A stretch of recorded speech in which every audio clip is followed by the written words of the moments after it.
ഇപ്പോഴും അവർ കേന്ദ്രത്തിനെ മാത്രം പഴിചാരി മുന്നോട്ട് പോയിക്കൊണ്ടിരിക്കുകയാണ്. എല്ലാം തീരുമാനിക്കേണ്ടത് സ്റ്റേറ്റാണ്. ഓണറേറിയം തീരുമാനിച്ചത് സ്റ്റേറ്റാണ്. പക്ഷേ അത് പറയുമ്പോൾ മാത്രം ഞങ്ങൾ കേന്ദ്രത്തിനോട് നിങ്ങൾ ചോദിക്കൂ, അവിടെ സമരം ചെയ്യൂ എന്ന് പറയുന്ന അവസ്ഥ. ഈ കേരളത്തിലെ മുഖ്യമന്ത്രി ഇതിനെതിരെ ഒരക്ഷരം ഇതുവരെ മിണ്ടിയിട്ടില്ല.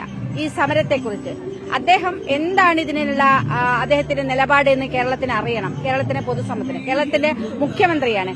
ഇവിടെ സ്ത്രീകൾ മഴയും വെയിലും കൊണ്ട് ഇതുപോലെ ഇത്രയും ദുരിതം അനുഭവിച്ച് സമരം ചെയ്യുന്നത് അവർ ജീവിക്കാൻ വേണ്ടിയിട്ടാണ്. 233 രൂപ കൊണ്ടൊരു ദിവസം ജീവിക്കാൻ സാധിക്കില്ല എന്ന് ഏതാളുകൾക്കും അറിയാം. അതുകൊണ്ട് തങ്ങൾക്ക് ജീവിക്കാൻ വേണ്ടി നടത്തുന്ന സമരമാണ്. ഇന്ന് ഈ പൊങ്കാല ദിവസം ഇവരോട് സംസാരിക്കാൻ ഞാൻ പ്രതിഷേധ പൊങ്കാലയല്ലേ എന്ന് ചോദിച്ചപ്പോൾ പോലും അവർ പറയുന്നു അല്ല, ഞങ്ങളെ സങ്കട പൊങ്കാലയാണ്.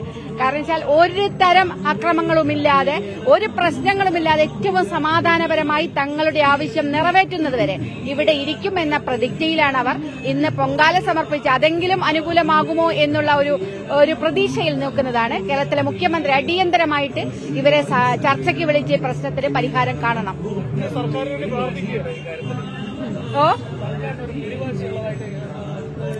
ഉണ്ടല്ലോ, സർക്കാർ എന്തിനാ സമരക്കാരുടെ ജാതകം പരിശോധിക്കുന്നത്?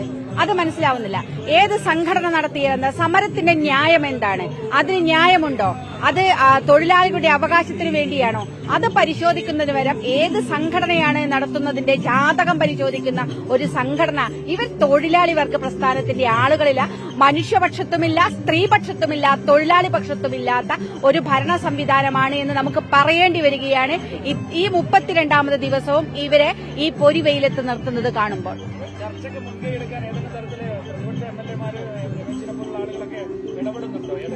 ഉണ്ട്, തീർച്ചയായിട്ടും ബഹുമാനപ്പെട്ട ആരോഗ്യ വകുപ്പ് മന്ത്രിയോട് സംസാരിക്കുന്നുണ്ട്, മുഖ്യമന്ത്രിയോട് പ്രതിപക്ഷ നേതാവ് സംസാരിച്ചിട്ടുണ്ട്.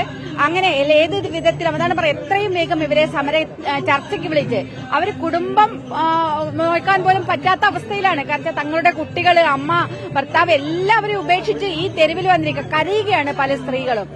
എന്ന് പറയുന്നത് ഇവര് കേരളത്തിലെ 26,000-ൽ പരം ആശമാരുടെ പ്രതിനിധികളാണ്. ആരായാലും ഇവരെ ഒരു സംഘടനയ്ക്ക് കീഴിൽ നിന്നോ സമരം നടത്താൻ മറ്റാരും തയ്യാറായില്ലല്ലോ.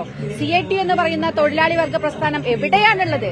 എന്തിനാണ് ഈ CITU? തൊഴിലാളികളുടെ പ്രശ്നം വരുമ്പോൾ അവരുടെ പക്ഷത്ത് നിൽക്കാതെ അവരെ പരിഹസിക്കുകയും പുച്ഛിക്കുകയും ചെയ്യുന്ന വളരെ അങ്ങേയറ്റത്തെ മോശമായൊരു പ്രവണതയാണ് നമുക്ക് ഈ സമരത്തിന് കാണാൻ സാധിക്കുന്നത്. ഇത് വിജയത്തിൽ പര്യവസാനിക്കണം. ഈ തെരുവിലാളുന്ന ഈ സ്ത്രീ പ്രക്ഷോഭത്തെ കണ്ടില്ലെന്ന് നടിക്കാൻ സർക്കാരിന് സാധിക്കില്ല. അവരുടെ മുന്നിൽ തോറ്റുപോവുകയുള്ളൂ സർക്കാർ.